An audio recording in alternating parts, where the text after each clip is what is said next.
반갑습니다. 오대영 라이브 오대영입니다. 한덕수 권한대행이 불과 석 달 전 했던 약속을 뒤집었습니다.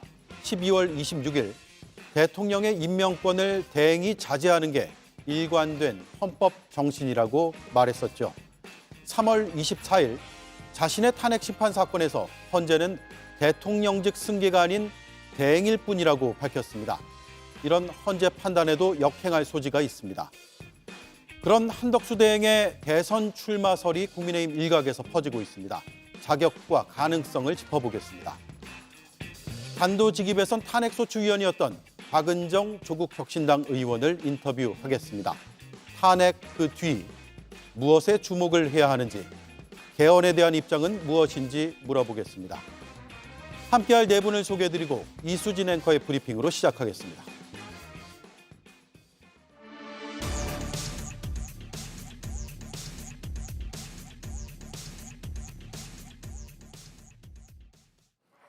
한덕수 권한대행이 이완규 법제처장을 후임 헌법재판관으로 지명하자 강한 반발이 쏟아졌습니다.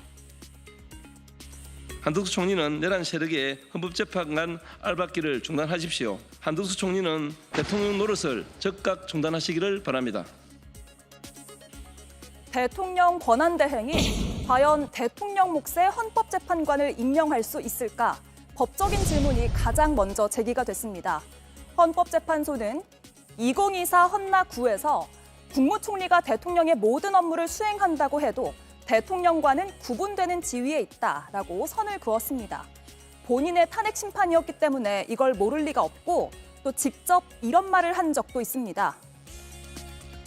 대통령 권한대행은 안정적인 국정 운영에 전념하되 대통령의 중대한 고유 권한 행사는 자제하라는 것이 우리 헌법과 법률에 담긴 일관된 정신입니다. 이랬던 한 대행이 권한 밖의 권한을 행사한 데에는 다 이유가 있지 않겠냐, 이런 의심이 짙어졌습니다. 이완규 법제처장은 친윤 중에 친윤, 찐윤 중에 찐윤으로 지목되는 인물인데요. 여기에 힌트가 있지 않겠냐라는 겁니다. 법제처장님, 네, 윤석열 대통령하고 대학 동기, 맞습니다. 법제처장도 팔수, 윤석열 대통령도 구수를 했는데 상당히 가까운 걸로 알아요. 그날 안가에 가셨잖아요? 그렇습니다. 개엄 다음 날 안가 회동에 참석을 했고 그 이후 휴대폰까지 바꿔서 내란 특검이 만약 통과가 되면 이완규 처장은 수사 대상이 될 수 있다, 이런 말도 나오고 있습니다. 그런데도 한덕수 대행이 왜 이런 선택을 했는지 그 내막을 짚어봐야 할 것 같습니다. 네, 어쨌든 헌법재판소는 6개월 만에 구인 체제가 됐습니다. 마은혁 재판관이 합류하면서 마은혁, 문영배, 이미선, 김영두, 정정미, 정영식, 김복형, 조한창 재판관이 이끌게 됐습니다. 하지만 불과 열흘 뒤에 화면 왼쪽에 나가는 문영배, 이미선 재판관이 퇴임을 합니다. 그래서 한덕수 권한대행이 그 공석인 재판관 2명을 지명을 한 것인데, 여기서부터 오늘 굉장한 논쟁거리가 발생을 해요. 한덕수 대행의 석 달 전의 발언은 조금 전에 들어봤거든요. 본인의 말을 뒤집은 것인가 아닌가? 어떤 의견입니까? 너무 확실하게 뒤집어 버린 거죠. 안정적으로 현상 유지만 하겠다. 그래서 마은혁 재판관도 임명하지 않고 나머지 3명 재판관 모두에 대해서 임명을 안 하고 버텼잖아요. 예.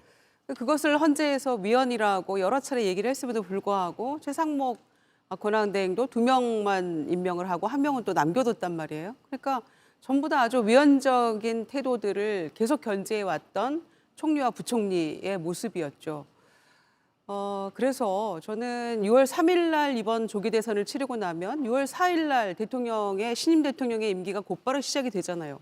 그러면은 이 대통령 몫의 헌법재판관 2명은 신임 대통령의 몫으로 당연히 지명이 돼야 되고 임명되는 게 그게 맞는 것이죠.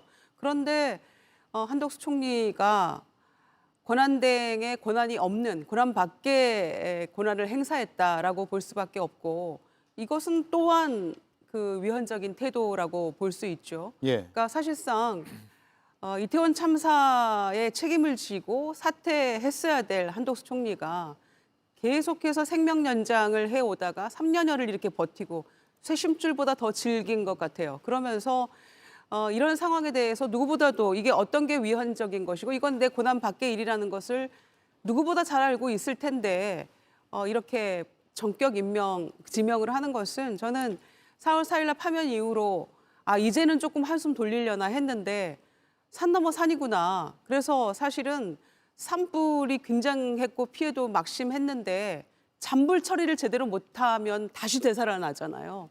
그러니까 지금 내란의 어떤 수계를 파면했다고 해서 이게 지금 다 정리가 된 것이냐. 이런 일들이 불쑥불쑥 일어나잖아요. 이 자체가 심각한 문제라고 저는 보고 일소하지 않으면 더 큰 문제들이 도사릴 수 있겠다라는 생각이기 때문에 고난밖의 일을 행사한 것이고 그래서 권한쟁의 심판 청구도 고려하고 있고 민주당에서 그리고 효력정지 가처분 신청도 지금 준비를 하고 있잖아요. 게다가 예. 오늘 우원식 국회의장은 인사청문 요구서 받지 않겠다 지금 이렇게 얘기를 하고 있는데요. 저는 40대 재판관 임명과 동시에 이런 꼼수를 피웠다는 것에 대해서 더 정말 어처구니 없는 일을 저질렀다라고 보여집니다. 완전한 말 뒤집기다.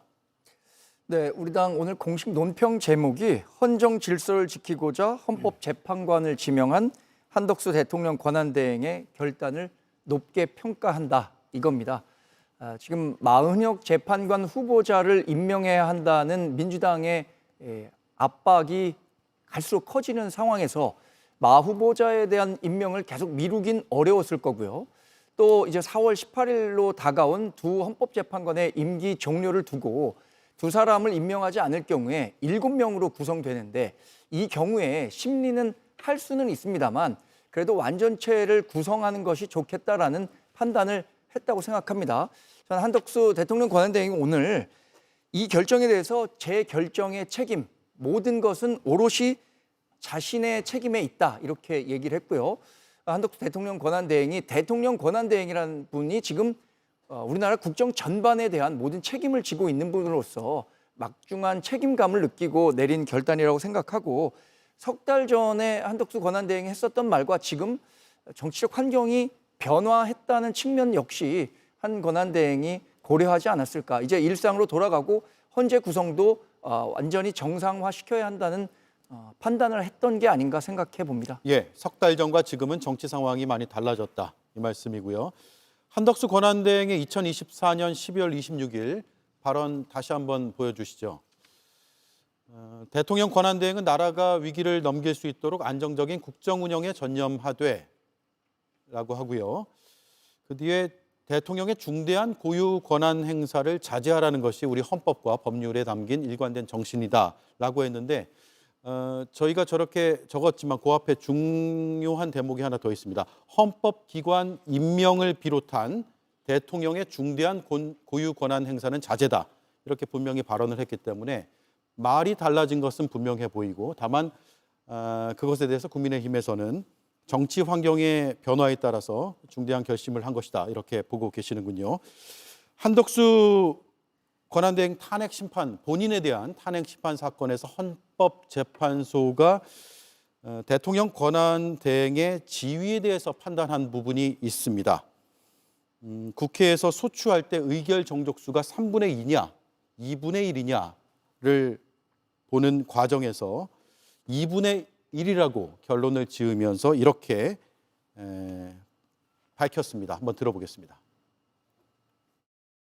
헌법 71조가 규정하는 대통령 권한대행은 헌법과 법령상으로 대행자에게 미리 예정된 과업의 수행을 의미하는 것이지 권한대행 또는 권한대행자라는 공직이나 지위가 새로이 창설되는 것이라고 볼 수 없습니다. 예, 김영두 재판관이 저 발언에 이어서 이렇게 읽었습니다. 즉 권한대행은 헌법과 법령상 대행자에게 미리 예정된 기능과 과업의 수행을 의미하는 것이다 라고요. 저런 결정을 이번 사안에 대입해 볼 수 있을까요? 없을까요? 어떤 의견입니까? 김용남 의원님. 그러니까 저 결정문에 나온 미리 예정된 과업을 수행하는 거다. 그게 전형적인 예가 국회 추천 몫의 헌법재판관 후보자 3명을 임명하는 거 그런 일이죠. 예. 근데 그거를 3명 모두 임명하지 않겠다고 밝혔던 사람이 한덕수 권한대행이었잖아요.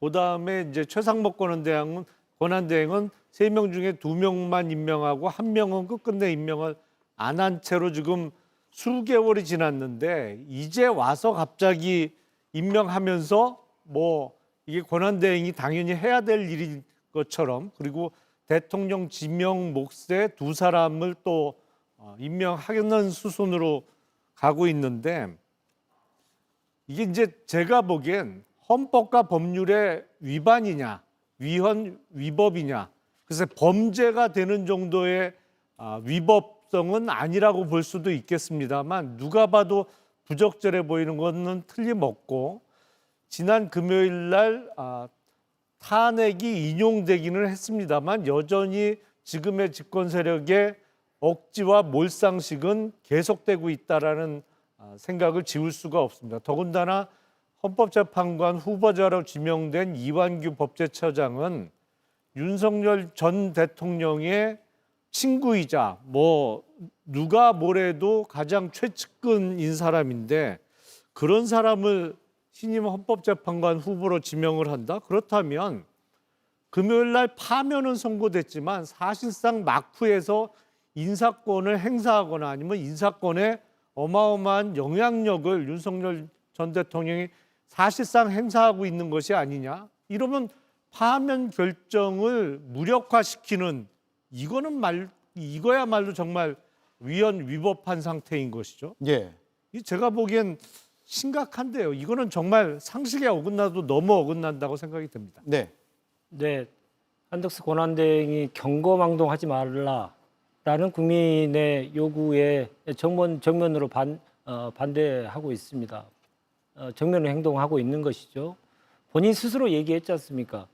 적극적인 권한 행사는 헌법 정신에 위배된다라고 스스로 얘기해놓고 가장 소극적인 마은혁 재판관 임명을 비롯한 3명의 헌법재판관 임명을 하지 않아서 탄핵됐던 사람이 돌아와서 16일 동안도 즉시 임명해야 될 헌법재판관을 임명하지 않다가 이제 정치적인 흥정거리로 마은혁 재판관을 임명하면서 새로운 2명을 대통령 권한대행 몫으로 지명을 한 것입니다. 그러니까 스스로 그 헌법을 위반했다라고 하는 것을 작년 12월 26일 날 본인 스스로 얘기했기 때문에 이건 이론의 여지가 없다라고 생각하고요. 또 하나는 그 다음에 헌법재판관에서 아까 말씀하셨듯이 헌법재판소에서 권한대행과 대통령의 이 탄핵 요건에 관련돼서 명확한 해석을 했지 않습니까? 그래서 권한대행이 행사하지 말아야 될 행사하지 말아야 될 요건에 대해서 분명히 했어요. 적극적인 권한은 행사하지 마라. 왜냐하면 지금 헌법 정신은 선출된 대통령, 선출된 국회가 3명씩 추천할 수 있도록 한 것이지, 선출되지도 않은 권한대행이 경거망동해서 대통령 행세하는 것은 용납될 수 없다라고 하는 것을 헌법재판소 그리고 한덕수 총리 본인 스스로도 인정한 거지 않습니까? 그래서 이것은 위헌위법한 것이 너무나 명백한데, 그러면 왜 너무나 명백한 일을 이런 것을 했을까? 그러면 여러 가지 목적이 있겠죠. 한두 가지는 뭐 짚히는 데가 있습니다. 역시 한덕수 권한대행도 검찰 캐비넷에 자유롭지 않겠구나, 약점이 잡혔구나, 이런 생각을 지울 수 없는 것이고요. 마지막까지 윤석열에 부역하면서 자기가 얻고자 하는 것이 무엇인지 이제 하나하나 밝혀질 텐데요. 한덕수 권한대행 참 인간적으로도 나쁜 사람입니다. 어떻게 평생을 국민의 녹을 먹고 살아왔던 사람이 마지막까지 국민을 이렇게 배신합니까? 정치 이전에, 권한대행 이전에 참 나쁜 사람, 이 나쁜 사람에 대해서 분명하게 국민들의 심판이 이어질 것입니다. 예. 이완구 법제처장, 윤 전 대통령과 대학 학과 동기고요. 46년직이라고 합니다. 사법연수원 23기. 그리고 윤석열 검찰총장 시절인 2020년에 총장 징계처분 취소 소송의 변호인을 맡았습니다. 윤 전 대통령 장모 최은순 씨의 변호사로도 활동을 했고요. 윤 전 대통령 당선 뒤에는 대통령직 인수위 자문위원을 지냈습니다.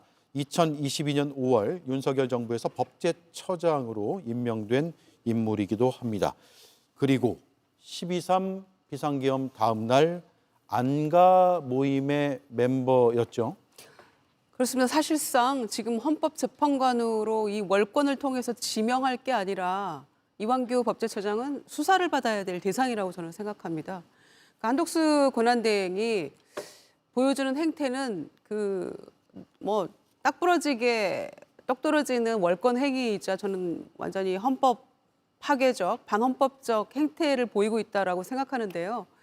그것은 그 대통령의 그 총리다라고 해도 과언이 아닐 것 같아요. 그런 행태에 대해서. 그리고 박근혜 대통령 시절에도 2017년 탄핵 심판 때도 8명이었잖아요, 재판관이.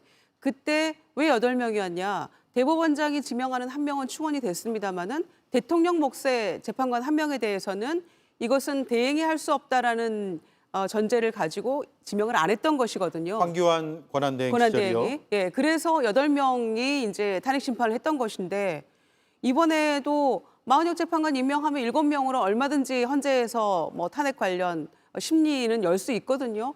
그러면은 2달 뒤에 57일 뒤에 신임 대통령이 대통령 임명하면 되는 것인데 도대체 무슨 권한으로 한덕수 권한대행이 이런 일을 벌이는가 다시 한번 저는 비판하고요. 그다음에 이완규 법제처장 같은 경우에는 안가 회동에 참여해놓고도 모르는 척하고 있다가 나중에 이제 추가적으로 이완규 처장도 갔다라고 알려졌죠. 그래놓고 또 당일날 참여하고 나서는 핸드폰도 다 교체하고 이런 모습들 보이지 않았습니까? 더군다나 지명 자체가 월권이고 헌법 파괴적인 행위입니다마는 만약에 그 윤석열 씨와의 어떤 특수관계 이런 걸 떠나서도 또 하나의 어떤 무자격자 지금 논란이 벌어지고 있잖아요.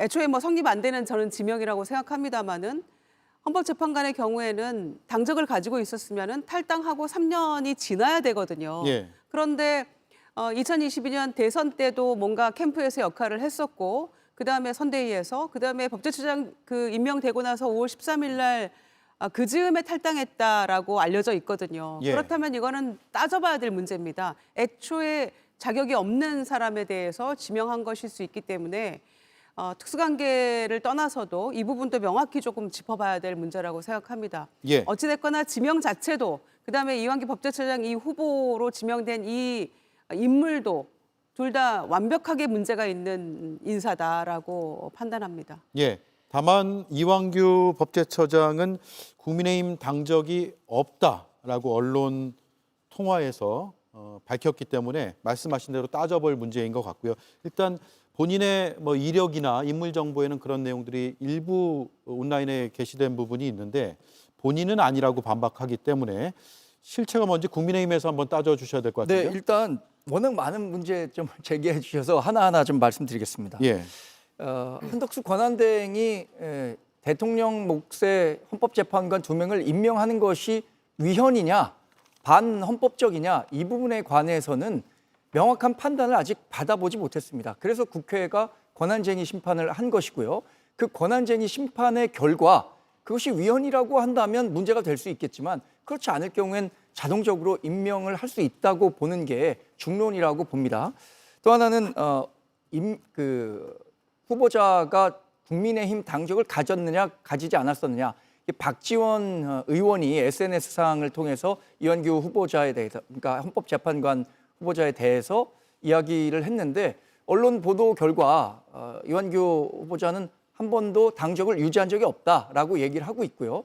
저는 사실 이 당적을 유지했는지 안 했는지는 개인과 당밖에 모르는 문제이기 때문에 대변인은 알 수 없나요?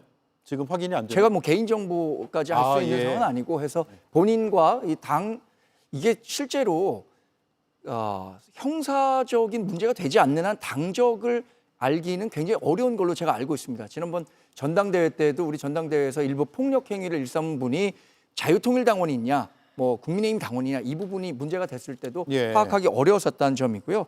또 하나는 지금은 권한대행이 권한대행이 일상화된 뉴노멀의 시대를 살고 있습니다. 그렇다면 권한 대행으로서 할 수 있는 업무의 영역, 권한의 영역이 어느 정도까지 이제 대해서는 뭐 헌법재판소의 명확한 판결을 기다려봐야 한다고 생각합니다. 그 점에 대해서는 제가 간단하게 좀 반박을 좀 해야 될 것 같습니다. 당적 보유와 관련돼서는 지금 확인하기 어렵기 때문에 말씀하신 대로 그 법적인 절차를 가지고 확인을 해야겠죠.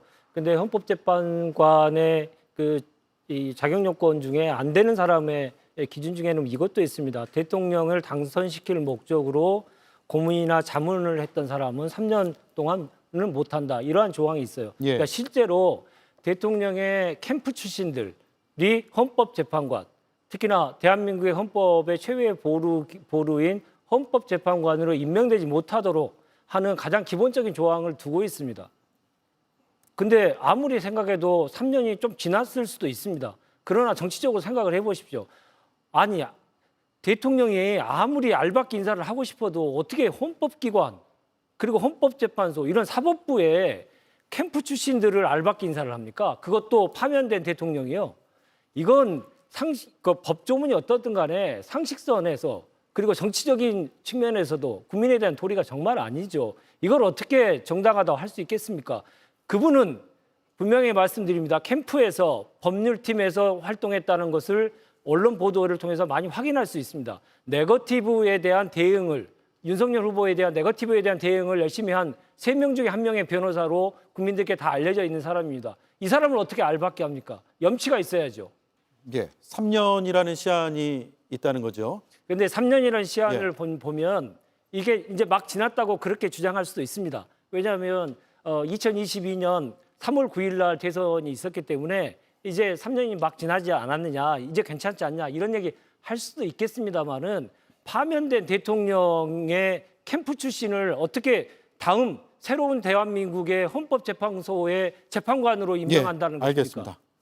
다른 의견이요? 예. 관련해서 잠깐만 반박을 드리자면 마은혁 재판관 후보자와 관련해서도 우리 당 지지자들이 똑같은 논리로 어떻게 마은혁 재판관 후보자가 헌법재판관이 될 수 있느냐고 강하게 이야기를 하고 있습니다. 인민노련에서 활동했고 법관으로 활동했지만 본인의 전향과 관련해서 공개적인 메시지를 내지 않았다는 측면, 이런 측면과 관련해서 많은 문제 제기를 했음에도 불구하고 이번에 마은혁 재판관 후보자 임명된 것처럼 결국에는 대통령 권한 대행의 고뇌에 찬 결단이었다, 이렇게 평가할 수밖에 없다는 생각입니다. 예. 지난 2월에 청문회 출석했을 때 이완규 법제처장은 아무것도 몰라서 갔다. 안가 회동이요. 그렇게 반박을 했고요. 또 오늘 국민의힘에선 이완규 법제처장이 미스터 클린이라고 평가를 했습니다. 이 부분에 대해서는 의견을 더 구하지는 않겠습니다. 지금 여러 의견들을 제시해 주셨기 때문에 오늘 이완규 법제처장이 국무회의 참석 뒤에 기자들에게 여러 질문을 받았습니다. 이렇게 답했습니다. 어쨌든 간에 지명을 해주셨으니까 엄중한 시기에 큰 책임감을 느끼고요. 구속 절차를 잘 준비하겠습니다. 그런 절차를 진행할 수도 있겠죠. 그런 절차와 관련해 가지고도 잘 준비하겠습니다. 예, 법조인의 시각에서 어떤 인물로 평가하고 계세요?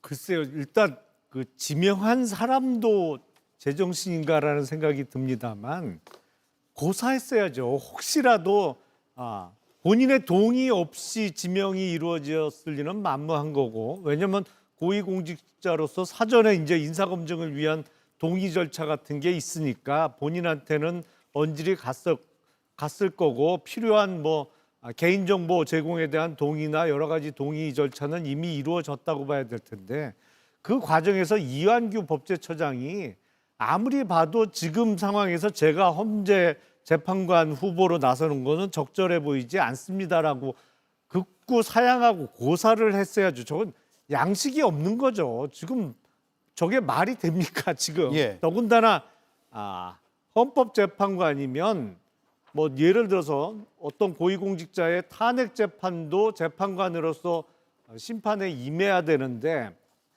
법질서의 핵심인 헌법 질서를 깨부시려고 했던 내란을 일으켰던 피청구인에 대해서 그동안 사석이든 어디든 지극히 관대하고 또는 때로는 옹호하는 답변까지 내놨던 사람이 헌법재판관이 되려고 한다는 것 자체가 글쎄 뭐 좀 속된 표현으로 너무 뻔뻔해 보입니다. 예. 자, 이렇게 이제 일단 지명은 했어요. 지명은 했는데 국회 그중에서도 민주당이 주도해서 권한쟁의 심판 및 가처분 신청을 지금 할 예정이라고 하는데 그러면 일단 제지할 수 있는 겁니까 없는 겁니까? 일단 법률적으로 먼저 분석을 해 주시죠. 그래서 이제 가처분이 인용되면 일단 임명 절차는 정지될 수 있겠죠. 그러니까 인사청문회나 뭐 필요한 절차는 정지될 수 있을 것입니다.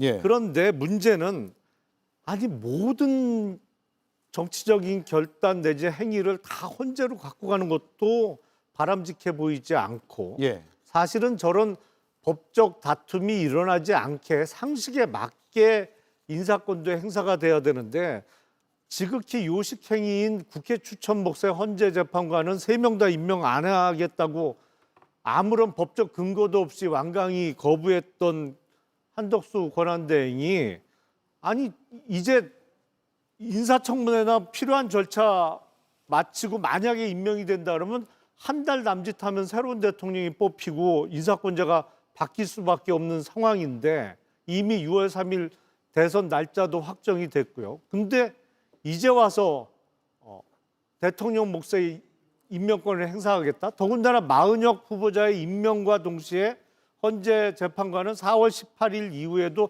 7명으로서 최소한의 헌재가 기능을 발휘하는 데는 아무런 법적 장애가 없어지는 상황인데 아무리 봐도 진짜 이거는 나락골이 정말 엉망입니다. 예.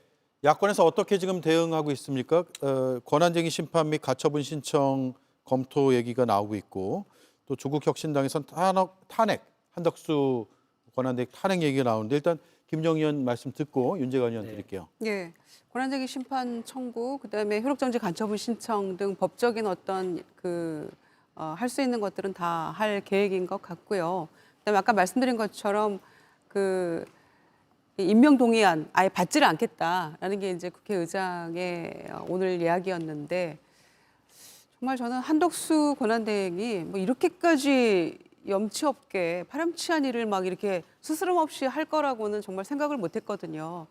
왜냐하면 돌이켜 보면 정말 정치의 초짜였던 대통령의 어떤 보완제로서의 역할을 하기 위해서 경험 있고 경륜 있는 총리를 두 번째 총리할 사람을 총리에 지명했다라는 게 일성이었는데 3년 전에. 그런데 이제 와서는 지금 어떻게 보면 한술 더 뜨고 있는 것 같아요. 지금 파면된 윤석열 전 대통령보다 한술 더 뜨는 행위를 하고 있다. 그래서 얼마 전에 나왔던 한덕수 최상목이 더 나쁘다라고 했던 어느 그 신문의 칼럼이 딱 들어맞는 것 같아요. 행정이나 이런 거에서 누구보다 잘 알고 있는 사람들이 더 지금 반헌법적인 행위들을 아무렇지도 않게 하면서 이게 소신이고 무슨 국가를 위해서 한다라는 미명하에 이런 일을 저지르고 있잖아요. 그래서 저는 법적으로 동원할 수 있는 것들은 다 해야 된다 이렇게 생각하고요. 어떻게 해서든지 이 부분은 막아야 되겠죠. 예. 이걸 어떻게 두고 볼 수 있겠습니까? 알겠습니다. 짧게 부탁드릴게요. 네. 말씀하셨던 정치적인 해결의 방법을 찾아야 됩니다. 법적으로만 계속 가는 것은 정당하지 않고요. 이미 헌법재판소가 정치적으로 해결하기 위한 여러 가지 단서를 이미 제공했습니다.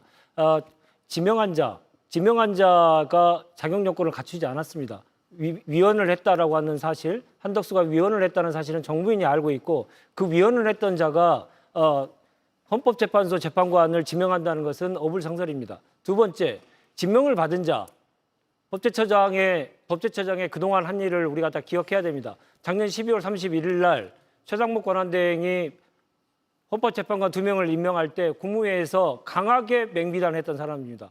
헌법을 지키는 행위를 하는 것에 대해서 맹비난했던 사람입니다. 그 사람은 이완기 처장은 헌법을 수호할 의지가 전혀 없는 사람이 확인됐습니다. 그래서 이것은 정치적으로 우원식 의장이 얘기했던 대로 국회에서 정당한 인사청문회가 진행되지 않도록 하는 것이 국민의 명령이라고 생각합니다. 예.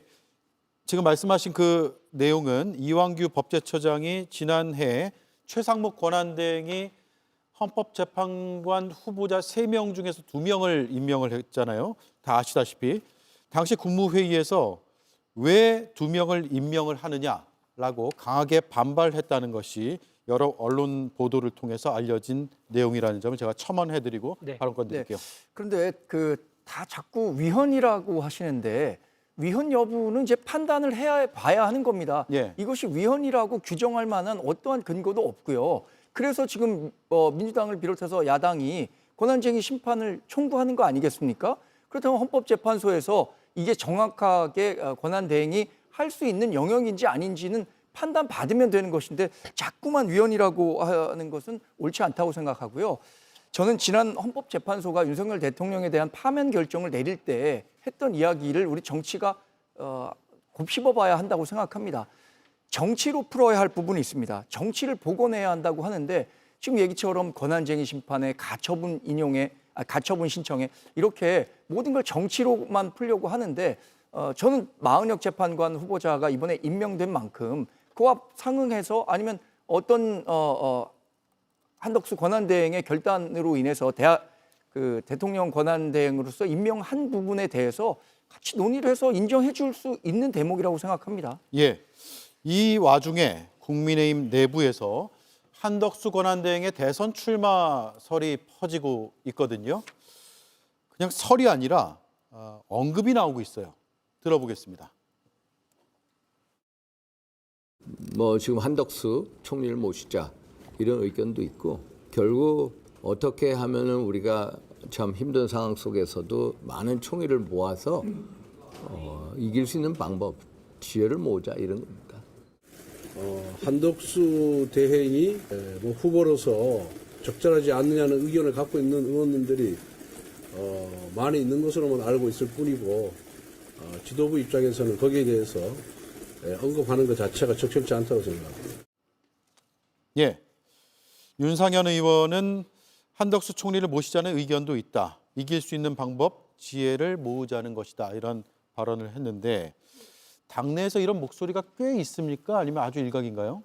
광범위하게 이런 여론이 형성돼 있는 것 같지는 않습니다. 저도 아직 뭐 진지하게 들어보질 못했기 때문에. 예. 그러나 지금 권성동 원내대표 얘기하고 윤상현 의원 얘기하는 것처럼 한덕수 권한대행이 국민의힘 대통령 후보로서 뭐 경선에 참여하게 될 경우에 국민들에게 다양한 선택지를 줄 수 있다는 점, 또 국민의힘 경선이 많은 국민들에게 더 화제가 되고 컨벤션 효과를 일으킬 수 있다는 점, 국정 안정을 기울일 수 있다는 점에서 이런 이야기가 있는 것은 뭐 사실인 것 같은데 예. 그게 얼마나 광범위한 그 공감대가 형성돼 있는지는 제가 확신해서 말씀드리기 어렵습니다. 예. 그런데 실제로 오늘 윤상현 의원이 한덕수 대행을 만나기 위해서 서울 정부청사를 찾았거든요. 지금 나오는 장면 바로 저 장면입니다. 왜 여기 왔습니까? 라는 질문에 이렇게 답을 했습니다. 오늘 어떤 일로 오셨을까요? 저 원래 예약이 돼 있었어요. 누구 만나실까요? 총리님이랑 예약되신 거예요? 예약이 돼 있어요. 대행님 만나신다고 방금. 내가 뵙기로 원래. 대행님 만나. 어떤 일로 만나신 걸까요? 저 개인적이죠. 대행님이랑요? 예. 혹시 대통령님 전 대통령님 관련된 예, 뭐 누구나 출마의 자유는 있다고는 하지만 권한대행이 선거 일정 관리도 해야 되고요. 여러 선거 관리를 지금 초반에 이른바 세팅을 하고 있는데 혹여라도 출마를 한다라고 하는 게 과연 자격 문제는 없을 것인가도 궁금하고 의견을 한 말씀씩 듣고 끝내도록 하겠습니다. 먼저 김용남 의원님. 그러니까 흔히들 그 공무원은 영원히 없다 뭐 이런 얘기가 있죠. 정권이 바뀌어도 늘 그 정권에서 살아남고 출세하는 경우가 많은데 그 공무원이 영원히 없다라는 말의 전형적인 경우가 한덕수 총리입니다. 사실은 그 3공화국 때부터 공무원 생활을 시작한 거로 알고 있습니다. 그러니까 3공화국 그리고 유신 50, 60 뭐 그 이후에 여러 정부를 거치면서 온갖 요직을 다 경험했는데 최근에 보여지는 한덕수 권한대행의 모습은 영원히 없는 공무원이라기보다는 왠지 뭐 일부 정치 권력을 대변하는 투사 내지는 대변인의 모습을 보이고 있거든요. 예. 그런 의미에서 뭔가 다른 생각이 있는 거 아니냐 이런 얘기가 나오고 그 근거 중에 하나가 혹시 대선에 출마하는 거 아니냐 뭐 이런 얘기가 나온 것이죠. 그리고 윤상현 의원이 이른바 그 바람잡이 역할을 지금 열심히 하고 있는 것으로 보이는데 저는 정말로 출마를 할지 아니면 저 한덕수 권한대행이 평소에 공무원으로서 보여줬던 모습과는 다른 저렇게 강경한 모습을 보이는 게 본인의 대선 출마 계획과는 전혀 다른 이유가 또 있는 것이 아닌가 예. 뭐 이런 생각이 듭니다만 두고 보면 알겠죠. 그래서 권한대행이 권한대행을 안 하고 출마할 수 있느냐? 아마 그래서 오늘 저렇게 2명의 헌법재판관 후보를 지명하는 것이 탄핵 소추를 유발하는, 그러니까 유도하는 측면도 있는 것이 아닌가라는 생각이 듭니다. 예, 한덕수 대행은 주변에 대선의 디귿자로 꺼내지 말라.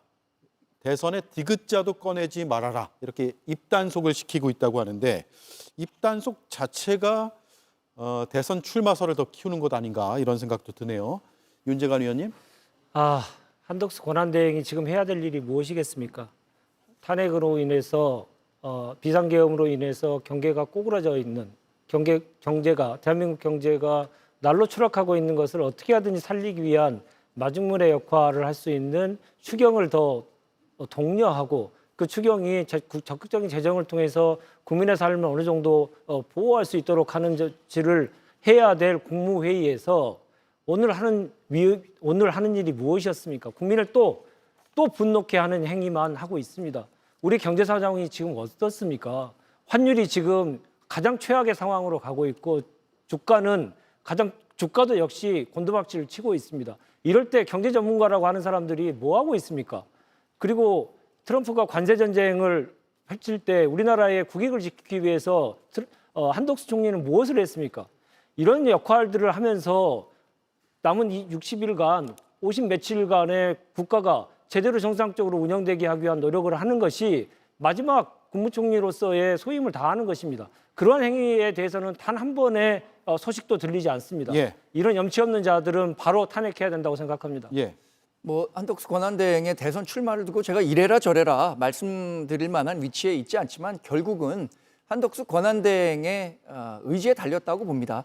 한덕수 권한대행이 대한민국을 위해서 자신이 지금 해야 하는 일이 권한대행으로서의 역할에 충실한 것인지 아니면 더 큰 꿈을 갖고 대통령 경선에 뛰어들어서 대통령 선거에 뛰어드는 것인지 본인이 결정할 일이라고 생각합니다. 예.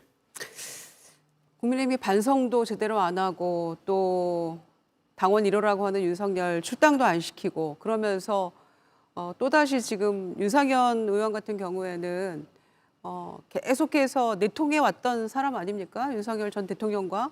그러니까 지금도 어쩌면 국민의힘이 원격 조종하고 있나? 관저에서 방도 안 빼고 뭉개고 있으면서 그런 생각마저 들게 하는데요.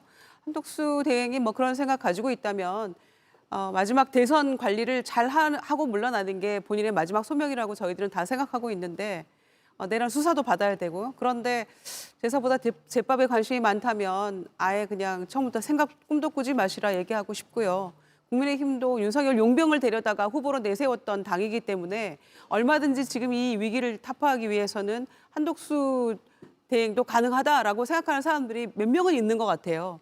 그러나 그마저도 저는 꿈 깨시라 얘기하고 싶습니다. 예, 나라 안팎의 경제가 지금 심각하다라는 그 지적 내용 잘 들었고요. 주변에도 지금 뭐 여러 문제로 힘들어하시는 분들이 많습니다. 그런 점을 잘 감안하지 않을까라는 생각을 해보면서 두 번째 브리핑으로 가겠습니다. 국민 여러분, 미래는 이미 와 있습니다. 그러나 대한민국은 이를 거들떠보지 않고 지난 8년간 과거와 싸우기만 했습니다. 이재명을 상대할 국민의힘 후보로 저 안철수를 선택해 주십시오. 안철수 의원이 국민의힘에서 가장 먼저 대선 출마를 선언했습니다.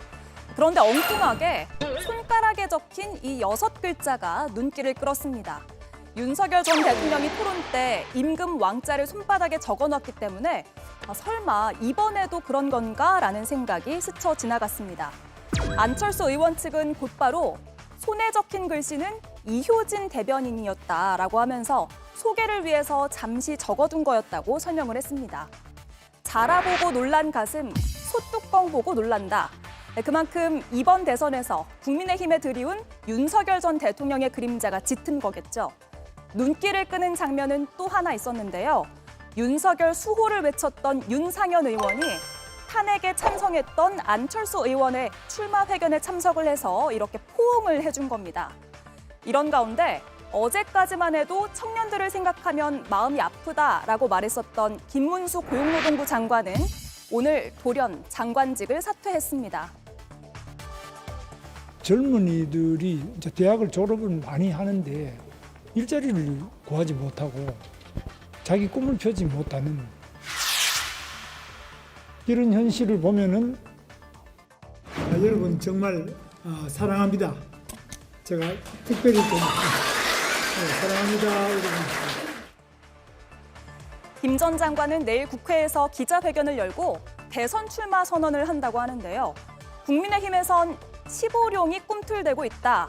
아니다. 20룡쯤은 된다. 이런 말들이 나오고 있습니다. 며칠 전까지만 해도 대통령을 지켜야 한다고 말했던 인사들도 이 안에 많은데 어찌 된 영문인지 모르겠습니다. 예, 윤상현 의원이 안철수 의원 출마 선언식에 응원을 하러 또 갔네요. 상당히 일정이 많은 것 같습니다.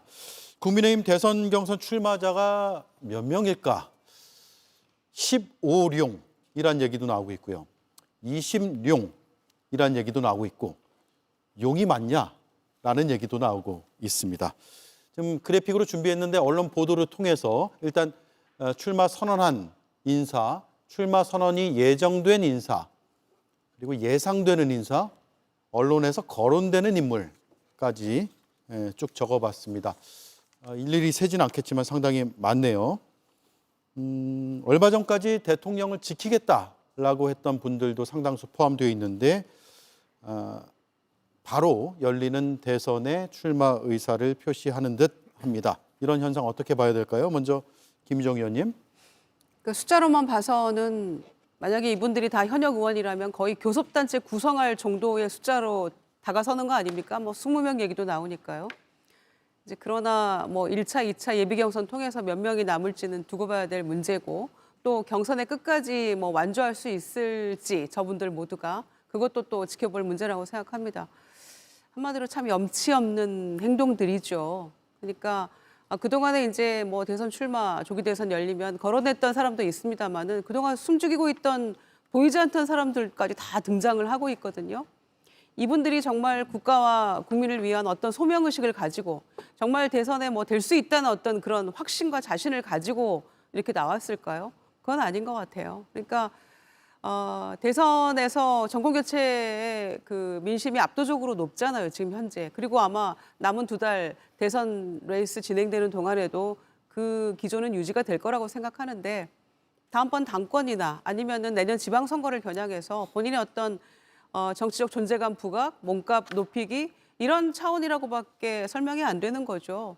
뭐 개나 고동이나 강건어 바지락이나 막 다 나오는 이 대선판에서 국민의힘이 도대체 무슨 염치로 귀책 쌓이고 있는 정당에서 후보를 안 내도 지금 시원치 않을 판에 이렇게 난립한다는 것 자체가 매우 비상식적이고 몰염치한 일이라고 생각합니다. 예, 저렇게 많이 나올까요, 진짜? 어떻습니까, 당내 분위기? 근데 실제로 등록하시는 분이 많을 거는 같습니다. 최소 예. 10명은 넘을 것 같아요. 제가 알기로도 이미 뜻을 밝히거나 주변에 또는 뭐 언론에서 출마가 예상된다고 한 분들 수만 거론해 보면 훌쩍 10명을 넘기 때문에 우리 당에서 치러지는 대통령 후보 경선은 아주 치열하게 진행될 것으로 보입니다. 민주당이 일찌감치 이재명 대표 1급 체제를 완성해 놓고 또 지금의 정치적 상황을 이재명 대표가 이끌어왔다는 점에서 뭐 이견의 여지 없이 이재명 대표를 후보로 거의 추대할 것 같은데 우리 당은 반대로 특정 주도 세력이 없다고 생각합니다. 우리 당내에. 그러나 이제 탄핵에 찬성했던 그룹과 탄핵에 반대했던 그룹 여기는 이제 명확하게 나뉘게 될 텐데 이 두 그룹 간의 치열한 노선 투쟁을 통해서 어떤 사람이 당원과 국민들로부터 높은 평가를 받아서 최종 후보가 결정될지 사실 우리 경선 룰만 놓고 보면 4명이 결선 투표를 하게 4명이 최종 경선을 하게 되는데 여기에 또 뭐 결선 투표 이야기도 거론되는 걸 보면 어떤 식으로 진행이 돼서 사실 우리가 지금까지는 전반적인 약세임은 부진할 수는 없지만 이 경선의 흥행을 통해서 에너지를 폭발시킬 수 있다. 예. 이런 기대감을 갖고 있기 때문에 저는 뭐 치열한 경쟁은 좋은 것이라고 생각합니다. 예, 내년 지방선거나 혹은 향후 당권을 위해서 몸값 높이기다라는 분석이 김희정 의원께서 해주셨는데 김용남 의원 생각도 비슷합니까? 그렇죠. 사실은 뭐 대통령 후보로서 최종적인 당의 후보가 될 수 있는 가능성을 본다기보다는 내년 지방선거를 앞두고 지금 현역 단체장인 사람들은 내년에 지방선거 광역단체장 공천을 보다 좀 확실하게 하기 위해서 또는 내년 광역단체장 후보로 도전하기 위해서 본인의 정치적 체급을 올리기 위해서 대선 출마하는 사람들이 꽤 끼어 있는 것으로 이제 생각이 됩니다. 후보 이렇게 출마 예상자 명단을 보면요. 근데 이 중에 뭐 한 사람이 최종적으로 국민의힘 당 후보가 되겠습니다만은 문제는 본선에서의 승리 가능성을 얼마나 예측할 수 있느냐. 근데 뭐 꽤 많은 수의 정치인들이 본선에서의 승리 가능성보다는 본선에서 지더라도 그 이후에 전당대회 등을 통해서 당권을 접수하는 그게 2017년도부터 이어지고 있는 우리나라 정치권의 일종의 새로운 트렌드거든요. 그전에는 대선 출마했다가 패배하면 좀 자숙 기간을 갖고 뭐 어디 외국에 나갔다 들어오는 경우도 있었는데 2017년 대선부터는 대선 지고 나서 바로 자기 소속당의 전당대회 출마해서 당권을 접수하는 게 거의 뭐 최근 유행이기 때문에 그걸 노리는 사람도 꽤 많이 눈에 띕니다. 예, 김문수 전 장관이 됐네요. 전 장관. 대선 출마를 위해서 장관직을 사퇴를 했고요. 어제는 아직 결정 못 내렸다 했는데 하루 만에 바로 사퇴하고 출마를 하는 것으로 보입니다. 그리고 안철수 의원 말씀드렸다시피 광화문 광장에서 오늘 이순신 동상 앞에 섰습니다. 출마 선언을 했고요. 그리고 한동훈 전 대표는 모레 출마 선언한다고요? 국회에서 한다면서요? 언론 보도를 보니까요. 모레 2시에 국회 계단에서 예. 출마 선언을 할 것으로 왜 예정돼 하필 있습니다. 국회 계단입니까? 글쎄 뭐 여러 분석들을 보니까요. 한동훈 전 대표 같은 경우에는 이제 국회에서의 경험은 없지만 지난번에 당 대표를 하면서 12월 3일 계엄이 있던 날에 국회 본회의장으로 가서 계엄을 막았다는 어떤 상징성 그것이 자신의 정치적 자산이라고 생각하기 때문에 국회를 선택하지 않았을까? 또 본인이 그동안 얘기했던 것처럼 본인은 의회주의자다. 의회와 여러 가지 만약에 자기가 대통령이 된다고 하더라도 협치를 하겠다라는 의미 그런 것들을 담지 않았을까요? 여기에 뭐 마지막으로 덧붙이자면 최근 개헌과 관련해서 한동훈 전 대표가 여러 이야기들을 하고 있는데 예. 개헌은 이제 국회에서 여러 절차를 거쳐야 하는 거니까 그런 다양한 의미가 담겨 있지 않을까 나름대로 생각해봤습니다. 예, 조국혁신당은 야권 전체 오픈 프라이머리 완전 국민 경선을 하자라고 민주당을 비롯해서 야권 전체 제안을 한 상태죠. 네, 그렇습니다. 두 번 제안을 했고요. 지난번에 제안할 때는 윤석열이 서울구치소에 있을 때죠. 근데 갑작스러운 탈옥이 있고 나서 논의가 이제 중지되어 있다가 이번에 파면이 최종 결정되고 나서 다시 한번 제안을 했습니다. 여러 가지 이제 어려움은 있겠지만 새로운 시도들에 대한 국민들이 호응해 주시는 경우를 저희들이 그동안에 민주정부가 수립되는 과정 속에서 항상 있어 왔기 때문에 그동안 해왔던 여러 가지 후보 단일화 방식에서 좀 더 진일보한 완전 국민 경선제, 야권의 원샷 경선제를 해보자고 제안을 한 것입니다. 예. 근데 이것을 정말 심사숙고해야 될 시간적 여유가 많이 뺏기고 있는 게 사실입니다. 왜냐하면 갑작스럽게 파면 이후에 이제 좀 뭔가를 제대로 검토해보겠다 싶었는데 갑작스럽게 오늘처럼 이런 일이 벌어지고 그러면서 이게 좀 논의할 시간이 상당히 많이 뺏기고 있는 게 매우 아쉽고요. 민주당에서 어떻게 판단할지에 대한 결론이 나기 전까지 저희들은 열심히 이것에 대한 진정성을 계속 얘기할 생각입니다. 예, 민주당에서는 이재명 대표가 내일 대표직을 사퇴하고 다음 주에 공식 출마 선언할 것으로 지금 전망이 되고 있고 경선 캠프 인사를 쭉 보면 그동안 친명계로 불렸던 인사들보다는 그렇지 않은 인사들이 전면에 나서는 그런 모습이네요.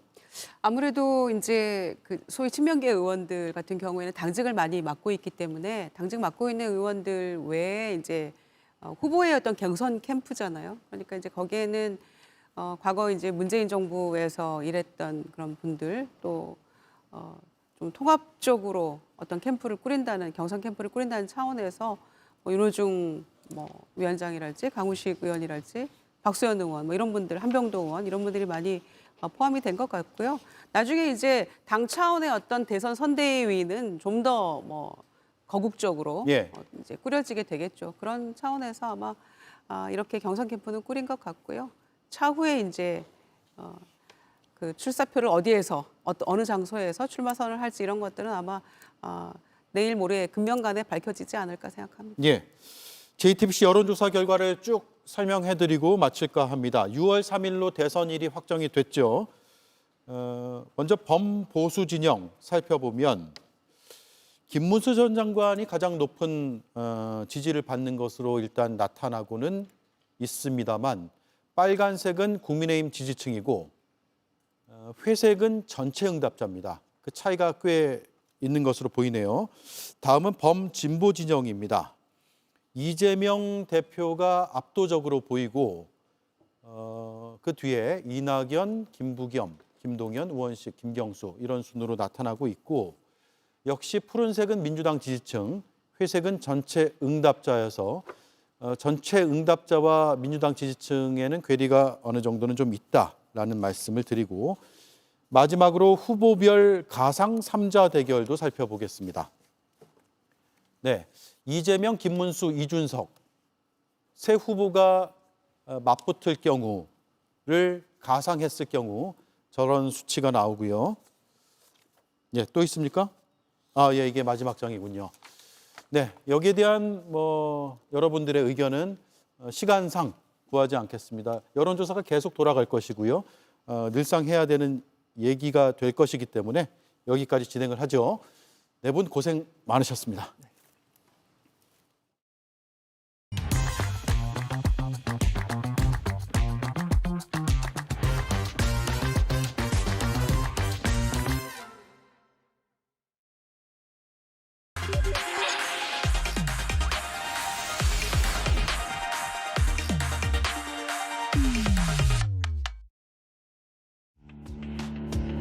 내란에 동조하여 법의 심판대에 오른 공범들에게 제대로 죗값은 묻는지, 다시는 그 어떤 지도자도 감히 내란을 꿈꾸지 못할 내란 청산이 제대로 되어가고 있는지 국민들이 엄중하게 지켜보고 있다는 사실을 유념하시기 바랍니다. 윤석열의 파면은 그래서 끝이 아니라 시작입니다. 네, 오대영 라이브의 간판 코너 단도직입을 시작하겠습니다. 파면은 끝이 아니라 시작이다. 탄핵소추위원으로 활약한 조국혁신당 박은정 의원을 만나보겠습니다. 탄핵 그 뒤에 대해서 인터뷰를 하죠. 어서 오세요. 안녕하세요. 예, 오랜만에 뵙습니다. 네, 오랜만입니다. 예, 탄핵소추위원으로 활동하신 소회를 듣고 시작을 해야 될 것 같아요. 네, 우리 헌법의 위엄을 보여준 장엄한 판결이었다고 생각합니다. 윤석열 전 대통령의 헌법 파괴, 민주주의 파괴에 대해서 우리 헌법이 그것을 지켜내고 방어할 수 있고 우리 국민을 지킬 수 있다는 것을 확인한 그런 판결이었다고 생각했습니다. 예. 자, 그런데 오늘 한덕수 대행이 대통령 몫의 헌법재판관 지명을 했거든요. 법적으로는 어떻게 판단하고 계세요? 권한대행은 소극적인 권한 행사, 현상 유지에 그쳐야 한다는 것이 정설입니다. 게다가 한덕수 권한대행은 지금 내란으로 수사를 받고 있는 신분이고요. 예. 피의자 신분입니다. 예. 게다가 그 이완규 법제처장 지명한 그 이완규 처장도 마찬가지로 내란의 공범 피의자 신분입니다. 그러니까 내란 세력들이 저는 마지막으로 저항하는 거다 그렇게 보여집니다. 예. 그 권한대행의 이 지명은 원칙적으로 무효이고 그래서 저희가 국회에서 법적으로 이 부분을 바로 잡을 생각입니다. 예. 이완규 법제처장도 지금 피의자로 돼 있나요? 그렇습니다. 이완규 법제처장이 12월 4일 안과 해동의 당사자이고요. 그래서 그 당시에 문제가 됐고 후에 휴대폰을 또 교체한 것이 또 논란이 됐습니다. 그리고 가족들을 내란 계엄 당시에 출국시킨 것도 또 법제사법위원회에서 그것이 또 문제되기도 했습니다.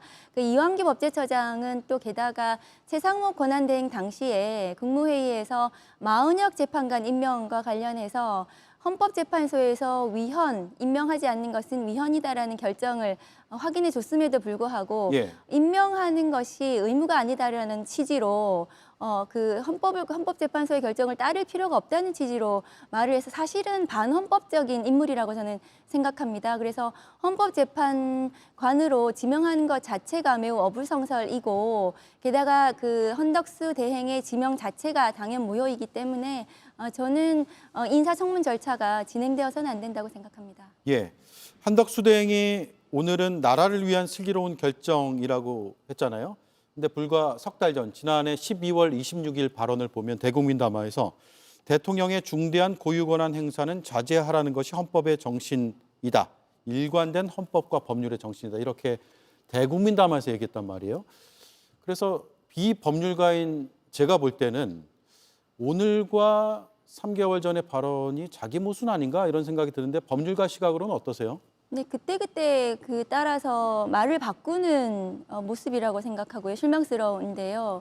그 권한대행은 민주적 정당성, 국민의 대표성이 없는 거잖아요. 그래서 권한대행의 이 헌법재판관 대통령 몫의 그 고유한 권한인 헌법재판관 지명 자체가 무효인데 예. 그 헌덕수 권한대행이 오늘 윤상현 국민의힘 그 의원을 만났다고 제가 봤어요. 예, 맞습니다. 그럼 이 지명은 윤석열 대통령의 그 지시를 전달받은 것은 아닌지, 그러니까 윤석열 세력이 이 한덕수 권한대행을 통해서 이완규 법제처장을 알박기로 재판관 임명을 추진하려고 하는 것이 아닌지 그런 굉장히 의심스러운 정황이 보이고 있습니다. 윤상현 의원을 통해서 윤 전 대통령의 의중을 반영해서 이번 인사가 발표가 됐을 가능성이 있다. 그러면 이미 탄핵이 됐기 때문에 안 되는 거 아닙니까? 그렇게 해서는 절대로 안 되는 거죠. 그런데 이완규 법제처장은 윤석열 전 대통령의 40년 친구이고 그리고 윤석열 검찰총장 징계 국면에서도 징계 소송 대리인이기도 했습니다. 그 예. 보은으로 저는 법제처장에 임명됐다고 생각합니다. 예. 그리고 윤석열 대통령이 그 정부 하에서 법제처장으로서 윤석열 정권의 그 헌법, 법률 위반에 대해서 법제처장으로서 제대로 역할한 것이 없고 오히려 윤석열 전 대통령의 내란 행위가 통치 행위라는 해석을 또 내놓기도 했습니다. 예. 그래서 그 이완규 법제처장의 지명 자체가 윤석열 전 대통령의 지명하고 똑같다고 저는 생각하거든요. 한덕수 대행의 이 지명이 그 윤석열 대통령이 헌법재판관으로 들어가는 거와 마찬가지의 저는 그런 모습으로 좀 보여지기도 합니다. 예. 한덕수 대행이 왜 이럴까요? 윤 대통령의 뭐 의중이 담겼다 아니다는 지금 확인할 수 없으니까 표면적으로 발생한 일을 쭉 놓고 보면 보수 진영을 대표하는 헌법재판관의 수를 어느 정도 유지하려고 하는 것인가, 혹은 다른 뭐 어떤 목적성이 있어 보이는가, 어떠세요? 그런 면도 있지만 사실은 이 내란과 관련해서 윤석열 전 대통령이 이제 내란 수사와 내란 재판을 앞으로 받을 텐데요. 이 사람들이 아까도 말씀드렸다시피 한덕수, 이완규 이런 분들이 내란과 관련해서 어떤 관여를 했는지 제대로 수사가 진행이 되지 않는 것 같습니다. 그러면 이 내란 수사와 내란 재판을 막아야 된다는 이런 생각이 있는 것 같고요. 그렇다면 내란 세력들이 자신의 죄를 최대한 막고 앞으로 이 조기 대선 국면에서 윤석열 세력이 계속해서 건재하는 일환으로 헌법재판관 지명이 이루어진 것이 아닌가 싶습니다. 그리고 이후에 새 정부에서 추진되는 많은 개혁 입법들이 있지 않습니까? 검찰 개혁 입법도 그렇고 그런 많은 개혁 입법들에 대해서 뭐 위헌법률심판 제청이라든가 이런 제동을 걸므로써 개혁의 추진을 좀 방해하려는 저는 그런 의도가 있는 것이 아닌가 그런 의심도 좀 듭니다. 예. 이완규 법제처장은 어떤 인물입니까? 앞서 말씀해 주신 내용 외에 윤석열 전 대통령 장모의 사건의 변호인을 맡기도 했고요. 그러니까 윤석열 전 대통령, 그러니까 윤석열 검찰총장 시절부터 매우 가까운 40년 친구이고 그리고 법제처장으로 임명된 것도 저는 윤석열 검찰총장 징계 과정에서 또 뭐 장모, 처가 관련해서 대리인으로서 했던 그 부분에 대한 보훈이 아니었는가 저는 그런 생각도 하고 있습니다. 그래서 매우 막역하고 가까운 그러니까 윤석열 그 본인의 그 마음을 그대로 잘 아는 사람이다. 저는 그렇게 알고 있습니다. 헌법재판관은 최근 3년간 특정 뭐 후보의 당선을 위해 어떤 행동을 하거나 선거운동을 돕거나 이런 자는 안 되도록 돼 있다고 한다면서요? 헌법재판소법에 그렇게 규정이 되어 있습니다. 당적을 가지고 있는 사람은 3년이 지나야 됩니다. 네. 당적을 그만둔 지. 그런데 오늘 이제 이완규 그 법제처장이 자기는 당적 보유에 대해서는 뭐 일단은 부인은 했는데 그것에 대해서 국민의힘이나 그 대해서 당적 보유에 대해서는 좀 더 명확하게 사실을 밝혀야 된다고 저는 생각합니다. 본인은 부인하고 있지만 실제로 당적을 보유한 사실이 있는지 그런 것이 논란이 되었었거든요. 그래서 법제처장 당시에도 그래서 그런 부분에 대해서 좀 명확하게 해야 된다. 그리고 만일에 당적을 보유하고 있다면 보유한 지 뭐 그만둔 지 3년이 지나지 않았다면 그것 자체로도 또 위법이 될 수 있을 것입니다. 그렇게 부적절한 인사라고 판단하시면 어떻게 해야 되죠? 민주당에서는 지금 권한쟁의 심판 그렇습니다. 청구도 할 생각인 것 같고요. 국회에서 그 권한대행이 지명한 이 지명행위 자체가 무효이기 때문에 무효인 지명행위에 따른 인사청문 절차 자체가 당연 무효일 것입니다. 그러면 국회의 인사청문 권한에 대한 침해가 될 수 있습니다. 그러니까 국회는 적법한 후보자에 대한 인사청문을 진행할 권한과 의무가 있는 것입니다. 네. 그래서 권한쟁의 심판 청구를 통해서 그리고 그 권한쟁의 심판에 기반한 가처분을 통해서 지명 자체를 저는 정지시켜야 된다고 생각하고요. 또 하나는 이 지명 처분 자체가 행정처분인데요. 그 행정법원에 이 지명 처분의 무효를 구하면서 또 이 집행정지를 또 고민해 볼 수는 있을 것 같습니다. 예.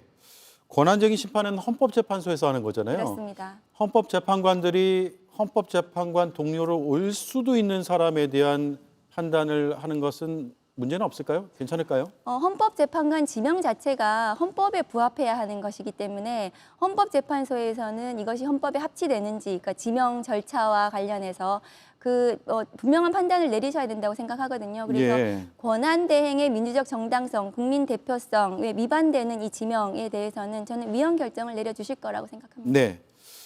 조국 혁신당이 한덕수 권한대행 재탄핵 필요성을 줄곧 얘기했는데 실제로 추진하는 겁니까? 어떻게 되는 거죠? 네, 한덕수 권한대행이 그동안에 뭐 또 위헌행위도 계속해서 문제가 돼서 탄핵소추가 지난번에 됐었고 이번에 그 이완규 법제처장의 지명행위 자체도 권한을 남용한 위헌적인 행위입니다. 그러면 당연히 탄핵소추로 저는 이어져야 된다고 생각합니다. 민주당에서는 어떤 입장일까요?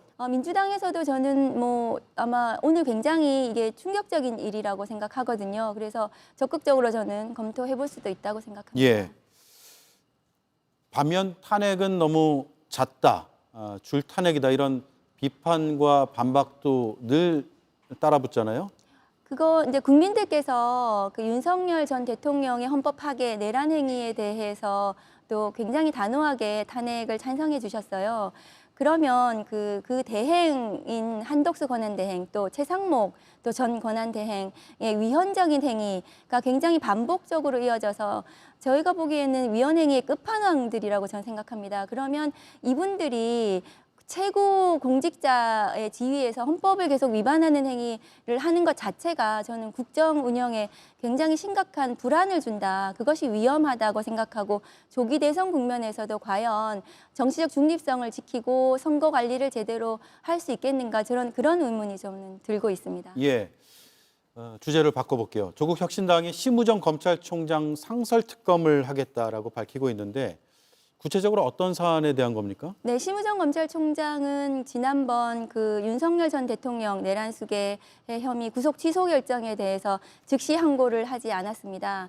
당연히 법상이 있는 즉시 항고를 하지 않은 것은 즉시 항고권을 포기한 것은 그 자체로 법적인 문제가 발생할 수 있습니다.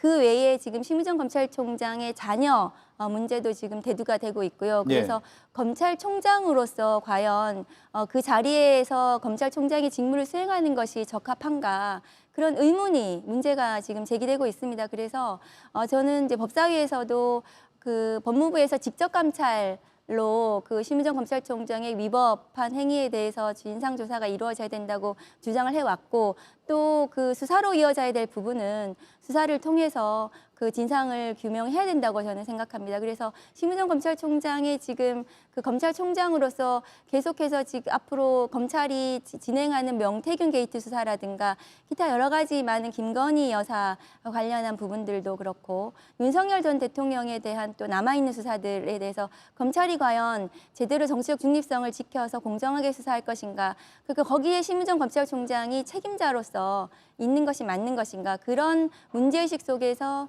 특검법을 저희가 발의했습니다. 법무부에서 감찰을 할까요? 제가 이제 4년 전에 법무부 감찰 담당관으로 윤석열 전 검찰총장에 대해서 진상 확인을 시작하면서 비위가 드러나서 감찰로 진행을 했습니다. 그래서 지금 법무부에서도 심우정 검찰총장에 대한 그 직시항고 포기부터 시작해서 그 위법한 권한 남용에 대해서 당연히 감찰로 이어져야 된다고 저는 생각을 합니다. 예. 즉시항고 포기는 사례가 거의 없었죠. 이전에도 그렇습니다. 검찰에 계실 때도. 즉시항고권은 당연히 그 지기현 판사의 구속 취소 결정이 저는 위법하다고 생각합니다. 그 윤석열 맞춤형 그 계산법에 따른 형사소송법에도 위반한 저는 구속 취소 결정이었다고 생각하고요. 예. 즉시항고를 통해서 그것을 바로잡을 의무가 있었는데도 불구하고 대검에서 지휘권을 저는 남용해서 즉시항고권을 포기하게 했다고 생각하거든요. 대검은 검찰총장은 수사팀이 법에 있는 것을 행사하는 것을 못하게 할 권한은 없습니다. 지휘감독권이 있다고 하더라도. 그래서 그 부분은 당연히 저는 법적인 문제가 될 수 있다고 생각을 합니다. 예. 김건희 여사가 명태균 게이트와 관련해서 지난 2월부터 검찰과 소환 일정을 조율했다 이런 보도가 나가고 있습니다. 검찰이 이제 탄핵이 됐기 때문에 수사를 이제는 할까요? 아니면 그래도 못한다고 보세요? 김건희 여사에 대해서는 뭐 소환을 해도 벌써 진작에 소환을 했어야 된다고 저는 생각하거든요. 민간인이었지 않습니까? 예. 그런데도 불구하고 검찰에서 계속 지금까지 미뤄왔던 것은 아마 윤석열 전 대통령의 파면 결정을 좀 지켜봤던 것 같고요. 그래서 아마 그 소환에 대해서 지금 뭐 언론에 나오는 것 같습니다. 그런데 김건희 씨가 과연 이 소환에 응할 것인가 저는 그 부분에 또 좀 의문이 또 있습니다. 응하지 않을 수도 있나요? 그러면 강제 수사를 해야 되는 거겠죠. 근데 예. 그동안의 김건희 씨의 행태를 봤을 때 굉장히 무소불위에 자신은 마치 법 위에 있는 것 같은 특수 계급인 것 같은 그런 행동을 보였기 때문에 그래서 검찰에서 아마 2월부터 소환 일정을 아마 얘기를 했는데도 불구하고 지금까지 응하지 않았던 것 같거든요. 만일에 응하지 않는다면 저는 형사소송법에 따라서 강제 수사를 해야 된다고 생각하고 예. 특히나 김건희 여사의 그 도이치모터스 주가 조작 혐의는 공범들에 대해서 확정이 됐습니다. 그러면 김건희 씨에 대해서 공소시효가 다시 진행이 되고 있고 공소시효가 많이 남지는 않았습니다. 그러면 서울고검에서 그 항고 사건에 대해서 심우정 검찰총장이 그 과거에 그 사건을 제대로 들여다보겠다고 했습니다. 그러면 구속 수사해서 구속 기소를 해야 된다고 저는 생각합니다. 예, 공범들이 대법원에서 다 확정 판결 받았죠. 그렇습니다. 징역형 집행유예도 나왔고요. 6월 3일로 대선일이 확정이 됐고 조국 혁신당에서 누가 대선 후보로 나오는 것인가 상당히 궁금해하는 분들이 많습니다. 네, 저희 당에서는 아마 오픈 프라이머리를 제안을 해놓은 상태로 제가 알고 있는데 네. 제가 그 논의 과정에는 참여하지 않아서 말씀드리기는 어렵습니다. 다만 그 오픈 프라이머리 제도 자체가 각 제정당의 주권당원, 권리당원의 권한, 그러니까 대선 후보를 결정할 권한을 침해한다는 문제가 있어서 예. 선뜻 받아들여지기는 좀 어려운 상황 같고요. 그렇다면 저희 당에서도 대선에 독자 후보를 내서 이번 조기 대선에서 좀 비중 있는 중요한 역할을 하는 것이 맞지 않나 개인적으로는 저는 그렇게 생각합니다. 예, 57일밖에 안 남았기 때문에 또 후보 등록일까지 감안하면 한 달 정도밖에는 시간이 없어 보이는데 경선에 나설 주자들은 의사를 곧 밝힐까요? 어떻게 될까요? 아마도 저희 당에서도 내부적으로 논의를 할 것 같고요. 예. 그래서 신속하게 아마 논의를 해서 그 절차는 진행을 하지 않을까 예. 생각을 하고 있습니다. 경선 절차는 당에서 어쨌든 당 지도부가 논의하겠네요. 당원 당규는 마련이 되어 있습니다. 예. 그래서 그 경선과 관련해서는 다만 지금 우리가 대선 후보를 낼 것인지 어떻게 낼 것인지 그런 내부 논의 과정에 있다고 말씀드릴 수 있을 것 예. 같습니다. 후보를 내겠다고 하면 나갈 의사는 있으세요? 그거는 뭐 고민해봐야 될 것 예. 같은데요. 네. 예. 지금은 고민하고 계시진 아니요, 않고요. 전혀 저희는 이제 탄핵과 파면에 너무나 저희들이 집중하고 있어서 사실은 지금도 아직도 이 내란 세력들, 내란 형식이 너무나 예. 그 우선이어가지고 대선에 대해서는 깊이 고민해 보지 못했던 것 같습니다. 네. 정당이기 때문에 후보자를 안 낼 경우를 상정하지는 않을 것 같아서 질문을 드려봤습니다. 고민 중이시라는, 고민을 그때 가서 할 수도 있다라는 답으로 대신을 하겠습니다.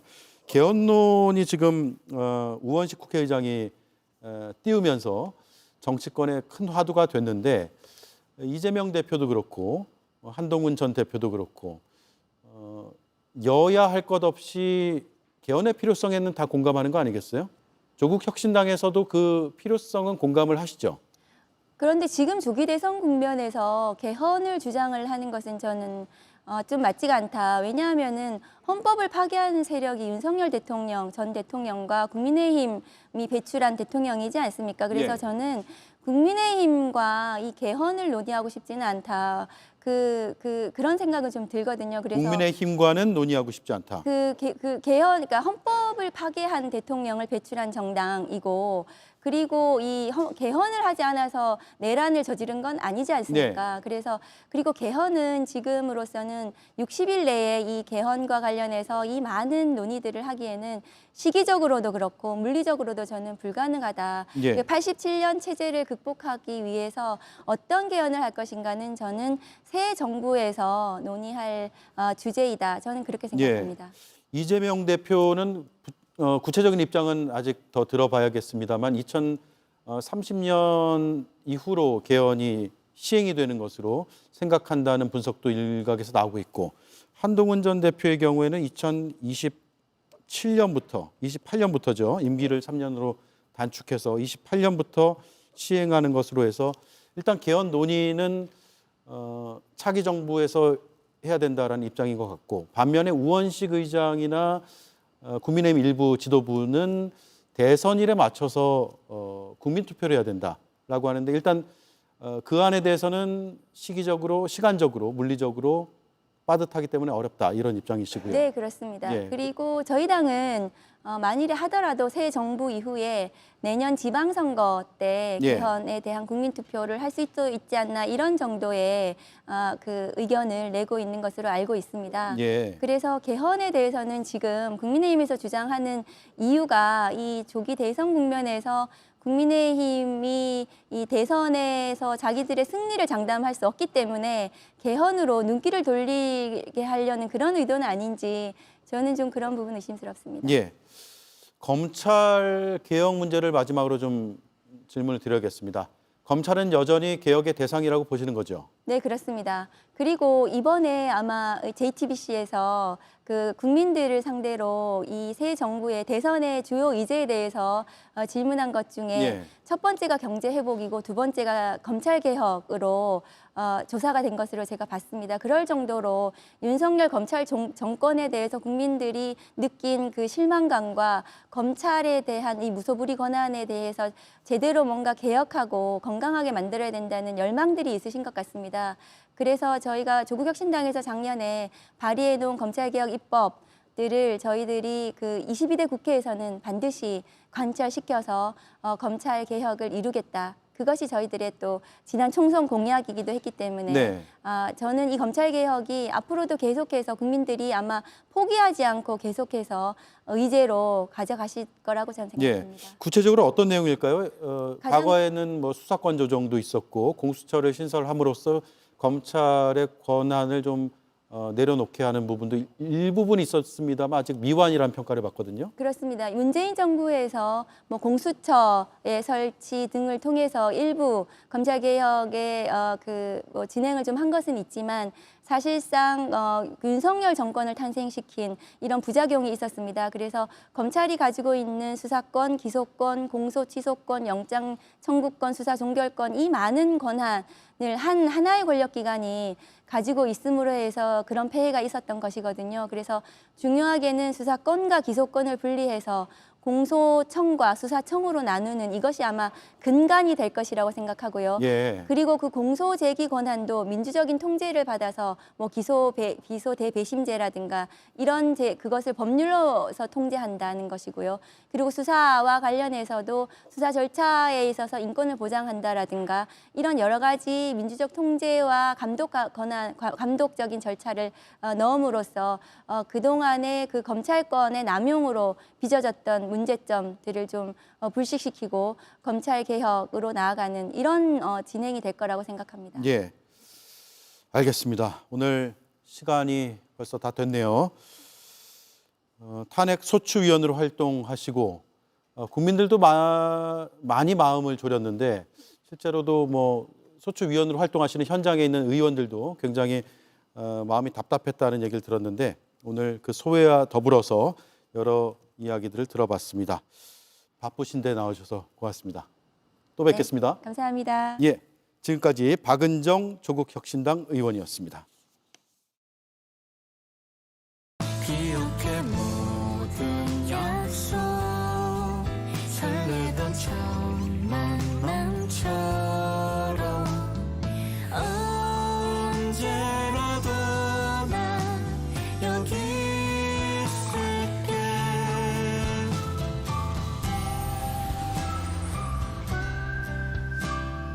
이제 만남과 모험의 세상으로 마비노기 모바일 지금 다운로드. 가족과 6박, 출장에 4박, 이제 리워드 1박이 생겼어요. 10박을 숙박하면 리워드 1박, 내가 찾던 여행 그곳에. 잇몸관리요? 인사돌 먹고 있죠. 인사도 잇몸 속부터 꽉 잡아주는 느낌이 좋아요. 좋아요. 잇몸이 편안하니까 선택을 잘했죠. 인사돌 스위스 품목허가 획득. 역시 인사돌이죠. 2024 헌나 9 한덕수 탄핵 심판 사건의 결정문 중 한 대목을 읽겠습니다. 대통령직의 승계가 아니라 대행이다. 대통령 권한 대행자로서 국무총리는 대통령과는 확연히 구분되는 지위에 있다. 즉, 권한 대행은 헌법과 법령상 대행자에게 미리 예정된 기능과 과업의 수행을 의미하는 것이다. 요약하면 대통령과 권한 대행은 엄연히 다르다는 얘기입니다. 그럼에도 한덕수 대행은 대통령 몫의 헌법재판관을 지명했습니다. 앞서 헌재는 국회가 선출한 재판관 후보자를 임명해야 한다고 했는데 이건 안 하더니 이번엔 헌재가 대행은 대행일 뿐이라고 하는데도 권한을 넘나들었으니 헌재의 이 한마디를 다시 강조해 드리겠습니다. 대통령직의 승계가 아니라 대행이다. 앵커 한마디였습니다. 미남은 듬직한 뒤태, 날렵한 오태, 완벽한 모태 미남. 하이모로 태어난다. 미남은 만들어지는 거야. 이런 건 아무나 못해. 하이모. 많은 사람들이 차가운 음료를 마실 때 불편함을 느끼죠. 센소다인은 민감한 치아의 시린 증상을 예방 완화해 줍니다. 센소다인의 차이를 경험해 보세요. 여드름 흉터. 여드름 흉터 더 짙어지기 전에 빠를수록 약으로 노스카나로 3중 복합 성분이 흉터를 깨끗하게. 빠를수록 노스카나. I want to find the people who murdered my wife and balance the scales. 복수를 설계하다. Gun to my wife's head. What you doing? Just gonna kill you. 가장 지능적인 스파이 스릴러. Ends here. 아마추어 서울 9일 극장대개봉. 오대영 라이브 마치겠습니다. 내일 뵙겠습니다. 고맙습니다.